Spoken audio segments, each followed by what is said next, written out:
Welcome to my class. Ketemu lagi dengan Ibu Suci untuk mata kuliah kesuburan tanah. Kali ini kita akan membahas tentang unsur hara nitrogen. Pertama kali kita lihat siklus nitrogen di alam. Ya, kita tahu bahwa salah satu sumber nitrogen di alam itu adalah dengan adanya kilat. Kilat itu akan menyumbangkan N2 di udara. N2 ini bersifat bebas. Dengan melalui fiksasi N oleh bakteri, maka dia akan berubah menjadi amonia, NH3.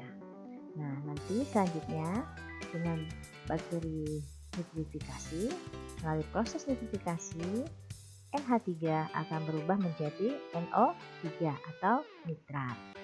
Nah, selanjutnya nitrat ini bisa langsung melepaskan N2 bebas di udara melalui proses asimilasi. Nah, kemudian dengan adanya bakteri denitrifikasi juga akan membantu melepaskan N2 bebas dari nitrat. Nah, itu dengan melalui proses denitrifikasi. Nah, bagaimana dengan amonium? Amonium itu juga akan berubah menjadi nitrit dan akan berubah menjadi nitrat melalui proses nitrifikasi. Nah, begitu siklus nitrogen di alam.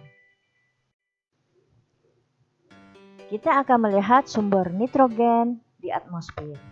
Nah, salah satu sumber nitrogen di atmosfer itu adanya kilat pada saat musim hujan. Nah, kilat itu akan melepaskan N2 bebas di udara dan nanti akan melalui proses nitrifikasi membentuk nitrat. Selanjutnya, kita akan membahas tentang transformasi N atau perubahan-perubahan N di dalam tanah. Ada 3 proses perubahan atau transformasi N, yaitu yang pertama aminisasi, di mana protein dan sinyal serupa akan terurai menjadi RNH2 atau amina plus karbon dioksida, energi dan hasil lain. Di sini terbentuk amina. Kemudian yang kedua ada proses amonifikasi, proses pembentukan amoniak dan terakhir pembentukan amonium. Kita lihat tahapannya. Pertama, amina, sinyal amina plus H2O mengalami proses hidrolisis enzimatik akan berubah menjadi ROH plus amoniak plus energi. Nah, selanjutnya amoniak plus asam karbonat akan membentuk senyawa amonium karbonat. Nah, amonium karbonat ini dapat terurai lagi menjadi amonium dan karbonat CO3. Nah, yang dapat diserap oleh tanaman adalah amonium. Apa beda amonium dan amoniak? Nah, di sini ya, kalau amoniak itu belum tersedia bagi tanaman, sementara amonium itu sudah bisa diserap oleh tanaman. Amonifikasi berjalan lancar apabila tanah beraerasi dan berdrainase baik. Nah, selanjutnya kita akan membahas bagaimana nasib amonium itu di dalam tanah. Amonium itu sebagian digunakan oleh organisme amonifikasi atau organisme lain seperti mikorizа. Kita bisa lihat pada gambar ya. Nah, kemudian sebagian lagi digunakan oleh tanaman. Nah, ada juga ion amonium yang diikat oleh mineral liat lempung 21, di mana akhirnya tidak tersedia bagi tanaman, tapi lama-kelamaan ia akan terlepas dan menjadi tersedia. Nah, pada gambar kalian bisa lihat itu berwarna coklat adalah lapisan-lapisan mineral liat, di mana amoniumnya ada yang tersekap di antara lapisan yang itu tidak tersedia atau lama tersedianya. Sementara amonium yang ada di pinggiran-pinggiran liat itu bisa langsung tersedia, dapat diambil oleh tanaman. Transportasi N dalam tanah yang ketiga itu adalah nitrifikasi. Nitrifikasi itu adalah perubahan amonium dan oksigen melalui proses oksidasi enzimatik yang akan melepaskan NO2, H2O, H+ dan energi. Itu perubahan menjadi nitrit. Nah, kemudian dari nitrit, NO2 dan oksigen dengan proses oksidasi enzimatik akan membentuk senyawa nitrat NO3 dan energi. Nah, dalam keadaan menguntungkan, proses kedua itu dapat berlangsung cepat setelah proses pertama. Nah, kita lihat organisme apa yang berperan dalam proses nitrifikasi. Nah, untuk merubah amonium menjadi nitrit ya, merubah amonium menjadi nitrit, maka diperlukan bakteri Nitrosomonas, itu contohnya di atas. Dan untuk merubah nitrit menjadi nitrat, yang ketiga, maka diperlukan bakteri Nitrobacter. Selanjutnya kita lihat apa saja sih faktor-faktor yang akan mempengaruhi proses nitrifikasi. Yaitu yang pertama adalah aerasi atau penghawaan tanah atau tata udara. Kemudian suhu, ketiga kelembaban, keempat kapur aktif, kelima pupuk, yang keenam CPN. Sekarang kita akan bahas satu persatu ya. Yang pertama adalah aerasi tanah. Apa yang dimaksud dengan aerasi? Aerasi itu adalah tata udara tanah. Jadi kita akan melakukan proses menyediakan oksigen di dalam tanah, biasanya dengan pencangkulan ya, membolak-balikan tanah. Apabila aerasi tanah semakin baik, maka proses nitrifikasi juga akan berjalan lebih cepat. Nah, dalam prakteknya untuk meningkat proses nitrifikasi yaitu dengan melakukan pembajakan, pencangkulan, dan penyiangan. Pada tabel kalian bisa melihat hubungan antara jumlah pori tanah yang diisi oleh air, kemudian juga persen dari jumlah mikrobial, aktiviti mikrobial maksimum. Untuk proses nitrifikasi ya, itu semakin meningkat ya dari 0 ya, persen pori tanahnya yang diisi air itu dari 0 dengan semakin meningkat porinya optimum pada 60, maka jumlah mikrobial itu semakin meningkat. Antara nitrifikasi dan amonifikasi kurang lebih jumlahnya itu optimum pada persentase pori soilnya itu 60 ya. Nah, jumlah bakterinya sekitar 95. Nah, untuk denitrifikasi, dia akan mulai melakukan proses denitrifikasi pada jumlah pori tanahnya itu 60% dan akan meningkat proses denitrifikasi pada 100% jumlah porinya dan jumlah bakterinya juga 100%. Nah, kita bisa lihat kan semakin meningkat pori maka semakin laju proses atau jumlah semakin bertambah jumlah mikrobial. Faktor yang kedua itu adalah suhu. Proses akan berjalan baik pada suhu 27 sampai 32 derajat Celcius. Nitrifikasi itu akan berhenti pada suhu 52 derajat Celcius atau lebih besar. Kemudian nitrifikasi itu tidak berjalan pada titik beku atau lebih dingin. Pada suhu 2 sampai 5 derajat Celcius, proses nitrifikasi tidak bisa berjalan. Kita lihat hubungan antara temperatur dan proses nitrifikasi. Semakin meningkat suhunya ya dari 5 menjadi 35, maka proses nitrifikasi juga akan semakin meningkat dari 0 mencapai 3,8. Selanjutnya, faktor yang mempengaruhi proses nitrifikasi itu adalah yang ketiga, kelembaban. Nah, apabila kelembaban terlalu kering atau basah, maka proses nitrifikasi itu akan terhambat. Kelembaban yang optimum bagi tanaman biasanya juga optimum bagi proses nitrifikasi. Nah, sedikit di bawah titik layu, proses nitrifikasi masih dapat berjalan. Nah, yang keempat, faktor yang mempengaruhi proses nitrifikasi itu adalah kapur aktif dan pH. Kapur aktif di sini adalah maksudnya kapur pertanian ya, dolomit. Nah, kapur itu dapat merangsang proses nitrifikasi di dalam tanah, di mana proses oksidasi itu sangat memerlukan banyak unsur-unsur basah.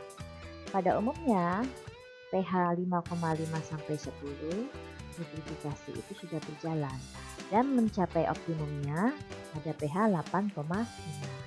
Nah, proses nitrifikasi juga bisa berjalan pada pH 3,8. Pada grafik, kalian bisa lihat pengaruh pH terhadap proses nitrifikasi pada suhu 68 derajat Fahrenheit. Di sana kita bisa lihat grafiknya itu meningkat ya, bersamaan dengan meningkatnya pH dan optimum pada pH sekitar 8 antara 8 sampai 8,5. dan juga proses nitrifikasi mencapai 100%. Apabila pH-nya semakin ditingkatkan sampai 10, maka proses nitrifikasi akan mengalami proses penurunan. Selanjutnya, faktor yang kelima itu adalah pupuk. Pupuk, baik itu makro ataupun mikro, itu sangat membantu proses nitrifikasi. Nitrifikasi dapat berjalan baik pada keseimbangan unsur hara N, P, dan K. Dan nitrifikasi akan memerlukan unsur Fe, Cu, Mn, dan mungkin juga unsur hara lainnya. Amonia itu bersifat racun bagi bakteri Nitrobacter, tapi tidak bagi bakteri Nitrosomonas. Sehingga pemberian amonia yang berlebihan dapat menyebabkan terjadinya pendinginan nitrit. Faktor terakhir yang mempengaruhi proses nitrifikasi adalah nisbah C/N atau bisa seringkali disebut C/N rasio. Nah, nisbah C/N ini berpengaruh proses nitrifikasi. Apabila C/N-nya tinggi, maka proses nitrifikasi itu akan terhambat. Karena apa? Karena kurangnya N amonia yang digunakan oleh mikrobia tanah. Selanjutnya, nasib nitrat di dalam tanah. Untuk apa saja sih nitrat itu? Oh, ternyata nitrat itu sebagian digunakan oleh jasad organik tanah, bisa juga sebagian digunakan oleh tanaman. Ada juga yang hilang oleh air drainase atau hilang ke atmosfer dalam bentuk gas. Nah, selanjutnya volatilisasi. Volatilisasi adalah merupakan kehilangan N dalam bentuk gas karena amonium bereaksi dengan OH pada tanah campuran. Jadi biasanya kasus untuk tanah-tanah yang basah sering terjadi proses kehilangan N dalam bentuk volatilisasi.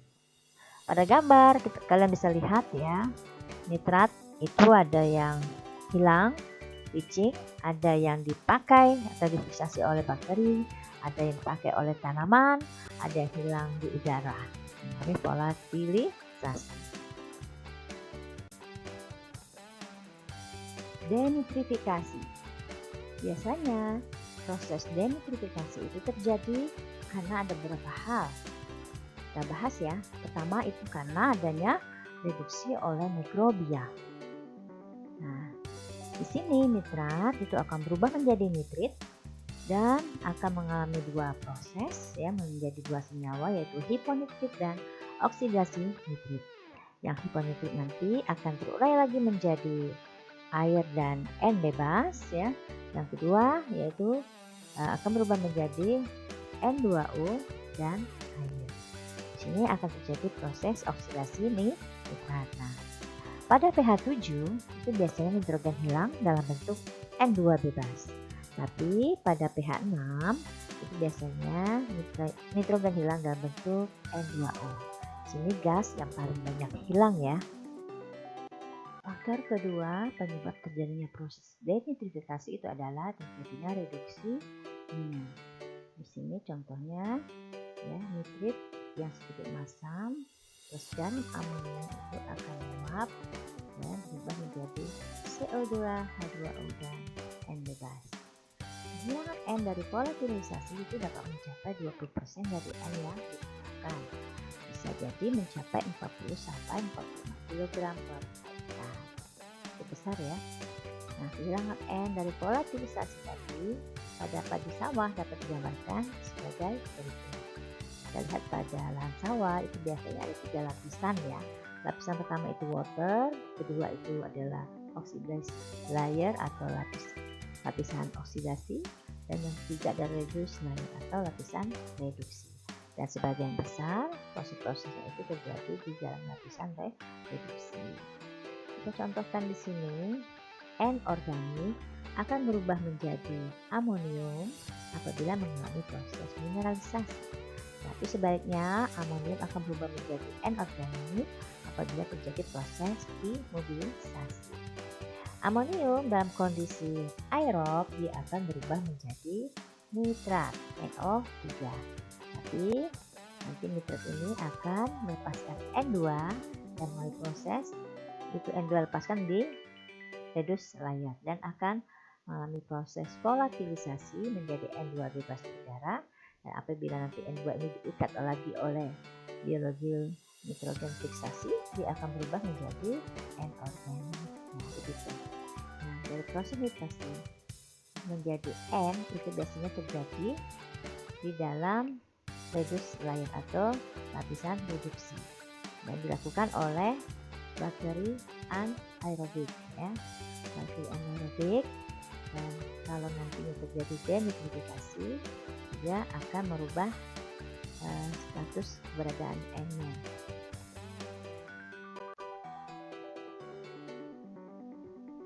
Organisme yang melakukan proses denitrifikasi itu contohnya adalah Pseudomonas, Micrococcus, Achromotobacter, dan Bacillus. Dan juga ada organisme autotrof ya, ada Thiobacillus denitrificans dan Thiobacillus thioparus. Contohnya pada gambar itu adalah Pseudomonas dan Cyanobacter. Jadi ini adalah organisme yang melakukan proses denitrifikasi. Proses denitrifikasi itu biasanya dipengaruhi oleh beberapa faktor. Yang pertama adalah pH tanah. Kita bisa lihat ya, pada pH 4,9 sampai 5,9 biasanya N itu hilang dalam bentuk N2O. Kemudian pH tanah 7,3 sampai 7,9 N hilang dalam bentuk N2. Nah, yang kedua faktornya adalah apabila keramasan meningkat, biasanya proses denitrifikasi juga meningkat. Nah, kemudian kadar bahan organik tanah juga mempengaruhi hasil denitrifikasi. Dan yang terakhir adalah tekanan parsial oksigen udara. Sekarang kita lihat apa saja sih hal-hal yang dapat memberikan penambahan N di dalam tanah. Yang pertama itu biasanya karena adanya proses fiksasi N oleh bakteri legum, biasanya Rhizobium. Kemudian kedua fiksasi bebas atau proses terjadinya azofikasi. Bisa dari air hujan, atau yang keempat dari pupuk buatan, pupuk kandang, dan pupuk hijau. Pada gambar kalian bisa lihat ya, penambahan N itu dari pupuk urea dan juga penambahan N dari adanya proses fiksasi N oleh bakteri Rhizobium dan dicirikan dengan adanya bintil-bintil akar yang berwarna merah ya. Nah, materi terakhir kita adalah tentang bakteri bintil akar. Nah, bakteri bintil akar ini biasanya berfungsi untuk melakukan fiksasi N dari udara supaya N itu bisa diserap oleh tanaman. Nah, fiksasi N oleh bakteri dalam bintil akar biasanya dilakukan pada tanaman inang tertentu. Ya, nah caranya nanti Rhizobium atau organisme tertentu tersebut akan masuk ke dalam korteks akar rambut membentuk bintil. Pada saat bintil sudah terbentuk, disitulah terjadi fiksasi N. Nah, ditandai bintil yang berwarna merah ya. Nah, setelah terjadi fiksasi N, maka N dapat berdifusi melalui dinding sel sehingga N dapat diserap oleh tanaman. Nah, organisme simbiotik strain Rhizobium itu biasanya bergantung dari tanaman inang sebagai penyedia hidrat arang sumber energi. Contoh nih, untuk tanaman kedelai biasanya yang bisa melakukan fiksasi N itu adalah Rhizobium trifolium. Bisa kalian lihat pada gambar. Nah, untuk tanaman alfalfa atau Medica gosativalineus biasanya yang dapat melakukan fiksasi N adalah bakteri Rhizobium medillotropium. Organisme dari satu spesies legum belum tentu dapat beradaptasi dengan legum lainnya. Jadi spesifik ya, satu tanaman biasanya untuk satu organisme atau satu Rhizobium. Demikianlah materi tentang nitrogen kali ini. Kita akan bertemu lagi untuk materi selanjutnya di pertemuan yang mendatang. Sekian dan terima kasih. Apabila materi ini sangat bermanfaat bagi kalian, maka silahkan subscribe, share, like, and comment channel YouTube Urai Suci. Assalamualaikum warahmatullahi wabarakatuh.